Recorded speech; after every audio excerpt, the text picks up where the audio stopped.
നമുക്കെല്ലാം അറിയാവുന്ന പോലെ ഈ പ്രപഞ്ചം പോലെ തന്നെ ഒരു മഹാവിസ്മയമാണ് മനുഷ്യനും. അവനെക്കുറിച്ച് അറിയുമ്പോൾ അവന്റെ നാഥനെക്കുറിച്ചും അറിയുമെന്ന് നബി തിരുമേനി അരുളി ചെയ്തിട്ടുണ്ട്. അത്രമാത്രം മനുഷ്യന്റെ ശരീരവും അതിലെ ഓരോ അവയവങ്ങളും അത്ഭുതകരമാം വിധം സംവിധാനിക്കപ്പെട്ടിട്ടുണ്ട്. നമ്മുടെ ഓരോരുത്തരുടെയും തലയിൽ 10,000-കണക്കിന് മുടിയുണ്ട്. അപ്പോൾ ലോകത്തിലെ 700 കോടി മനുഷ്യരുടെ തലയിൽ എത്ര കോടി മുടിയുണ്ടാവും?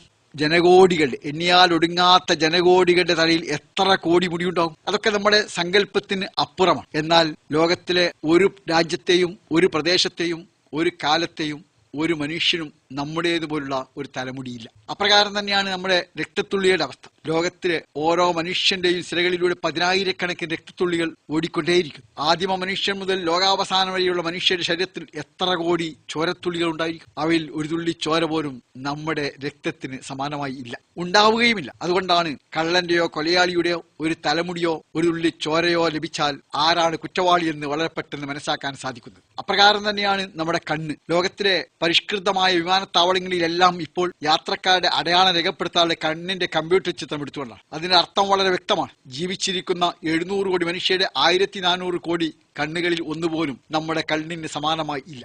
എന്നല്ല, ഇന്നോളം ലോകത്തുണ്ടായ ഒരൊറ്റ മനുഷ്യന്റെ ഒരു കണ്ണും നമ്മുടെ കണ്ണുപോലെ ഇല്ല എന്നതാണ് വസ്തുത. നമ്മുടെ കൈവിരൽ നമുക്കൊക്കെ അറിയാം. വിസ്മയകരമായ ഒരുപാട് രേഖകൾ ഈ തള്ളവിരലുണ്ട്. അതിനാലാണല്ലോ പ്രമാണങ്ങളിൽ നമ്മുടെ കൈവിരൽ അടയാളം രേഖപ്പെടുത്താറുള്ളത്. ലോകത്ത് ഇന്നോളം ഉണ്ടായ, ഇനി ലോകാവസാനം വരെ ഉണ്ടാകുന്ന ഒരൊറ്റ മനുഷ്യന്റെ കൈവിരലും നമ്മുടേതുപോലെ ഇല്ല, ഉണ്ടാവുകയില്ല എന്നാണ് ഇത് തെളിയിക്കുന്നത്. നമ്മുടെ കൈയക്ഷം പോലും വളരെ വ്യത്യസ്തമാണ്, വ്യതിരിക്തമാണ്. അഥവാ നമ്മെ നമ്മുടെ മാതാക്കളുടെ ഗർഭാശയത്തിൽ രൂപപ്പെടുത്തുമ്പോൾ പ്രപഞ്ചനാഥനായ അള്ളാഹു തീരുമാനിച്ചിരിക്കുന്നു, ലോകത്ത് മറ്റാർക്കുമില്ലാത്ത തലമുടിയും രക്തത്തുള്ളികളും കൈവിരലുകളും കൈയക്ഷരങ്ങളും കണ്ണും വിയർപ്പും അങ്ങനെ എല്ലാം കൊണ്ടും ഓരോ മനുഷ്യനും വ്യത്യസ്തനായിരിക്കണം, വ്യതിരിക്തനായിരിക്കണമെന്ന് പ്രപഞ്ചനാഥനായ അള്ളാഹു തീരുമാനിച്ചിരിക്കുന്നു. എന്നാൽ ഇவ்விധം അത്ഭുതകരമായി സംവിധാനിക്കപ്പെട്ട സൃഷ്ടിക്കപ്പെട്ട മനുഷ്യന്റെ ഭൂമിയിലെ അന്ത്യം എങ്ങനെയാണ്? തീർത്തും നീതിരഹിതമായാണ് സംഭവിക്കാറുള്ളത്. ഈ ഭൂമിയിൽ എല്ലാ നല്ല കർമ്മങ്ങളും ചെയ്യുന്നവർ ചിലപ്പോൾ കൊടിയ കഷ്ടനഷ്ടങ്ങൾക്കിരയാവുന്നു, വലിയ ത്യാഗങ്ങൾ സഹിക്കേണ്ടി വരുന്നു, വമ്പിച്ച പരീക്ഷണങ്ങളെ അഭിമുഖീകരിക്കും. ഭൂമിയിൽ നാം ചെയ്യുന്ന കർമ്മങ്ങളുടെ ഫലം ഒരിക്കലും നമുക്ക് ലഭിക്കാറില്ല. അതേസമയം ഏതൊരു മനുഷ്യനും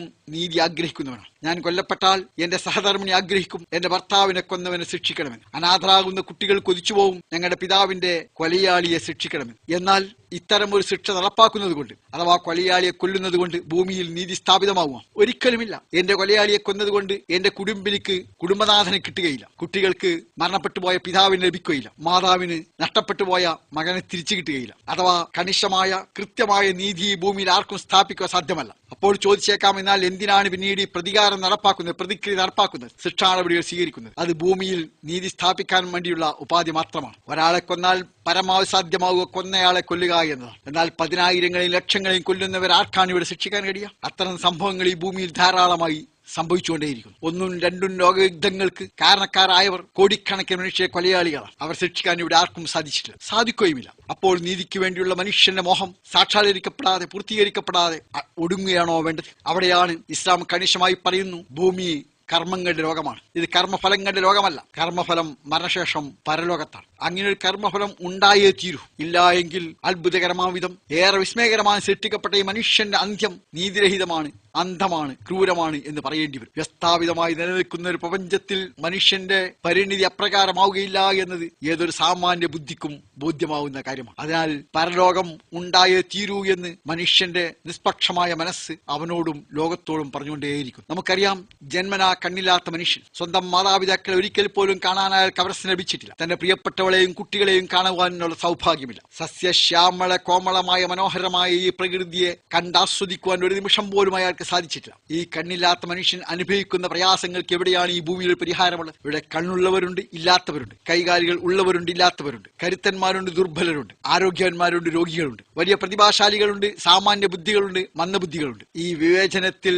നഷ്ടം സംഭവിക്കുന്നവർക്ക് ഈ ഭൂമിയിൽ എവിടെ വെച്ചാണ് പരിഹാരമുള്ളത്? ഇല്ല എന്ന കാര്യത്തിൽ യാതൊരു സംശയവുമില്ല. എന്നല്ല, ഈ വിവേചനത്തോടുകൂടി, ഈ വ്യത്യസ്തതകളോടുകൂടി മനുഷ്യനെ സൃഷ്ടിച്ചത് ദൈവമാണെങ്കിൽ ദൈവം എങ്ങനെയാണ് പരമകാരുണ്യനും നീതിമാനുമായി മാറുക? ദൈവത്തിൽ വിശ്വസിക്കാത്തവർ പറയും പ്രകൃതിയുടെ സംഭാവനയാണ് ഇതൊക്കെ. എങ്കിൽ ആ പ്രകൃതി എത്രമാത്രം ക്രൂരവും അന്ധവും വിവേചനം കാണിക്കുന്നതുമാണ് എന്ന് നാം ആലോചിക്കേണ്ടത്. പക്ഷെ ഇസ്ലാം പറയുന്നു അങ്ങനെയല്ല. ഓരോരുത്തർക്കും ലഭ്യമായ സാധ്യതകൾ അനുസരിച്ചാണ് അവരുടെ ബാധ്യത. കണ്ണുള്ളവന്റെ അത്ര ബാധ്യത കണ്ണില്ലാത്തവർക്കില്ല. കൈകാലുകൾ ഉള്ളവരുടെ അത്ര തന്നെ ബാധ്യത അതില്ലാത്തവർക്കില്ല. ആരോഗ്യവാന്റെ അത്ര ബാധ്യത രോഗിക്കില്ല. കരുത്തന്റെ അത്ര ബാധ്യത ദുർബലനില്ല. ആണിന്റെ ബാധ്യത പെണ്ണിനോ പെണ്ണിന്റെ ബാധ്യത ആണിനോ ഇല്ല. പണക്കാരന്റെ അത്ര ബാധ്യത പാവങ്ങൾക്കില്ല. അഥവാ ഓരോരുത്തർക്കും ലഭ്യമായ, മറ്റൊരു ഭാഷയിൽ പറഞ്ഞാൽ പ്രപഞ്ചനാഥനായ അള്ളാഹു നൽകിയ സാധ്യതകളനുസരിച്ചാണ് അവരുടെ ബാധ്യതകൾ. ഈ ബാധ്യതകൾ പൂർത്തീകരിച്ചാൽ മരണശേഷം ശാശ്വതമായ വിജയവും സ്വർഗവുമുണ്ട്. ഈ ബാധ്യതകൾ ലംഘിക്കാതെ ധിക്കാരിയായി ജീവിച്ചാൽ മരണശേഷം മറുലോകത്ത് പരലോകത്ത് കഠിനമായ ശിക്ഷയും. അതിനാൽ ആരോടും അനീതിയില്ല. മാത്രമല്ല, പ്രപഞ്ചനാഥനായ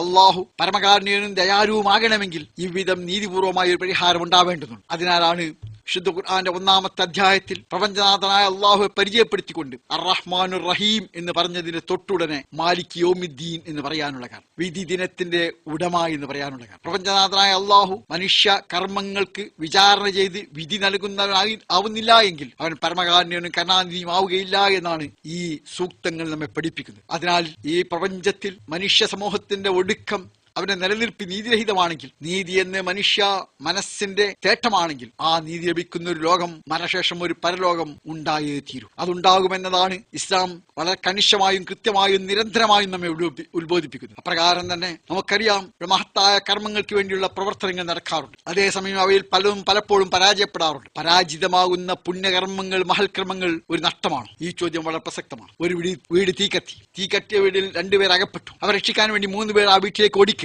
നിർഭാഗ്യവശാൽ വീട് കത്തിയമർന്നു. 5 പേരും മരണപ്പെട്ടു. ഇത് ലാഭമോ നഷ്ടമോ? മരണശേഷം ഒരു പരലോകമില്ല എങ്കിൽ, ഒരു മറുലോകമില്ല എങ്കിൽ ഇത് വമ്പിച്ച നഷ്ടമാണ്. 2 ആളുകൾക്ക് പകരം 5 ആളുകൾ മരണപ്പെട്ടിരിക്കും. ഇതൊരു നഷ്ടമാവാതിരിക്കണമെങ്കിൽ ഒരു മരണാനന്തര ജീവൻ കൂടിയേ തീരൂ. ഭൂമിയിൽ പരാജിതമാകുന്ന മഹത്തായ പോരാട്ടങ്ങളുണ്ട്, ഉജ്ജ്വലങ്ങളായ സംരംഭങ്ങളുണ്ട്. അവയുടെ ഫലം ഭൂമിയിൽ ഒരിക്കൽ ലഭിക്കുകയില്ല. അവ മഹത്തരമാകണമെങ്കിൽ, അവ ഉജ്ജ്വലമാകണമെങ്കിൽ ആ കർമ്മങ്ങൾക്ക് പരലോകത്ത് പ്രതിഫലം ലഭിച്ചേ തീരൂ. അതുകൊണ്ട് തന്നെ മഹൽ ശ്രമങ്ങൾ പാഴ്വേലകളാവാതെ പരിണമിക്കണമെങ്കിൽ ഒരു പരലോകം അനിവാര്യമാണെന്നർത്ഥം. ഈ ഭൂമിയിൽ മനുഷ്യൻ ചെയ്യുന്ന കർമ്മങ്ങളുടെ ഫലം അനുഭവിക്കുവാൻ ഹ്രസ്വമായ ഒരു ജീവിതം മതിയാവുകയില്ല. ഹിരോഷിമയിൽ, നാഗസാക്കിയിൽ അത്യന്തം അപകടകരമായ, നാശകരമായ ബോംബ് വർഷിക്കുവാൻ വേണ്ടി വന്നത് ഏതാനും മിനിറ്റുകൾ മാത്രമാണ്. പക്ഷേ അവയുടെ ദുരന്തം തലമുറകളാണ് അനുഭവിക്കുന്നത്. ബോംബ് വർഷിച്ച മനുഷ്യൻ, അതിന് കളമൊരുക്കിയ ശാസ്ത്രജ്ഞൻ, ഭരണാധികാരി, എല്ലാവരും ഈ ലോകത്തോട് ഇവിടെ പറഞ്ഞ ശേഷവും ഇവിടെ പിറന്നു വീഴുന്ന മനുഷ്യർ, ഹിരോഷിമയിലും നാഗസാക്കിയിലും പിറന്നു വീഴുന്ന മനുഷ്യർ അതിന്റെ ദുരന്തം അനുഭവിച്ചുകൊണ്ടേയിരിക്കുന്നു. എങ്ങനെയാണ് വരുന്ന തലമുറകൾ അനുഭവിക്കുന്ന ദുരിതങ്ങൾക്ക് മരിച്ചുപോയ മനുഷ്യർക്ക് ഈ ഭൂമിയിൽ വെച്ച് ശിക്ഷ നൽകുവാൻ കഴിയുക? പ്രകാരം തന്നെ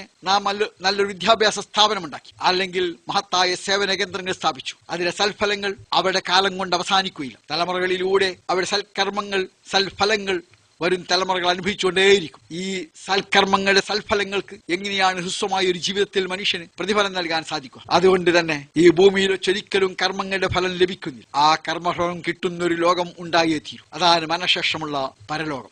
ഇതനുസൃതമാം വിധം ഈ പ്രപഞ്ചത്തിന്റെ ഘടന തയ്യാറാക്കപ്പെട്ടിരിക്കും. നമുക്ക് അറിയാം, കഴിഞ്ഞുപോയ നമ്മുടെ ജീവിതത്തിലെ ഓർമ്മകൾ നമുക്കുണ്ട്. എന്നാൽ നമ്മുടെ ശരീരം മുഴുവനും സൂക്ഷ്മമായി പരിശോധിച്ചാലും കഴിഞ്ഞ കാല ജീവിതത്തിൽ നമ്മുടെ അനുഭവങ്ങൾ എവിടെയെങ്കിലും രേഖപ്പെടുത്തിയതായി നമുക്ക് കാണുക സാധ്യമല്ല. അതേസമയം അവ ഓർത്തെടുക്കാൻ നമുക്ക് കഴിയുന്നു. അതിന്റെ അർത്ഥം വളരെ വ്യക്തമാണ്. നമ്മുടെ ജീവിതത്തിലെ എല്ലാ സംഭവങ്ങളും, നാം പഠിച്ച കാര്യങ്ങളും, ചെയ്ത പ്രവർത്തനങ്ങളുമൊക്കെ നമ്മുടെ തന്നെ ശരീരത്തിൽ എവിടെയോ രേഖപ്പെടുത്തപ്പെട്ടിട്ടുണ്ട്. എന്തിനു വേണ്ടി? മരണശേഷം മറുലോകത്ത് മനുഷ്യ അനുകൂലമായോ പ്രതികൂലമായോ അവ സാക്ഷി നിൽക്കേണ്ടതുണ്ട്. നാം ഈ ഭൂമിയിലൂടെ എവിടെ സഞ്ചരിച്ചാലും ആ സഞ്ചരിക്കുന്നിടത്തെല്ലാം നമ്മുടെ ശരീരത്തിന്റെ ഗന്ധം, വാസന വ്യാപരിച്ചുകൊണ്ടേയിരിക്കുന്നു. അതുകൊണ്ടാണല്ലോ പരിശീലനം കിട്ടിയ പോലീസ് നായ്ക്കൾക്ക് കുറ്റവാളികളെ പിടികൂടാൻ കഴിയുന്നത്. ഇപ്പോൾ നാം നിൽക്കുന്നിടത്തെല്ലാം നമ്മുടെ ശരീരത്തിന്റെ ഗന്ധം പ്രസരിക്കുന്നുണ്ട്. നമ്മുടെ വാക്കുകൾ ഈ അന്തരീക്ഷത്തിൽ നിലനിൽക്കുന്നുണ്ട്. അവ തരംഗങ്ങളായി അന്തരീക്ഷത്തിലൂടെ പ്രവഹിക്കുന്നുണ്ട്. അപ്രകാരം നമ്മുടെ വിചാരങ്ങൾ പോലും ഇവിടെ പ്രസരിക്കുകയാണ് ചെയ്യുന്നത്. ഇവയെല്ലാം ഇവിടെ അത്ഭുതകരമാമിതം രേഖപ്പെടുത്തപ്പെട്ടിരിക്കുന്നു. എന്തിനു വേണ്ടി? മരണശേഷം വരാനിരിക്കുന്ന ഒരു ലോകത്ത് ഈ കർമ്മങ്ങൾ മനുഷ്യൻ അനുകൂലമായോ പ്രതികൂലമായോ സാക്ഷി നിൽക്കേണ്ടതുണ്ട്. ഈ പ്രപഞ്ചത്തിലെ ഓരോ മണൽത്തരികളും അന്തരീക്ഷവും മനുഷ്യ കർമ്മങ്ങൾക്ക്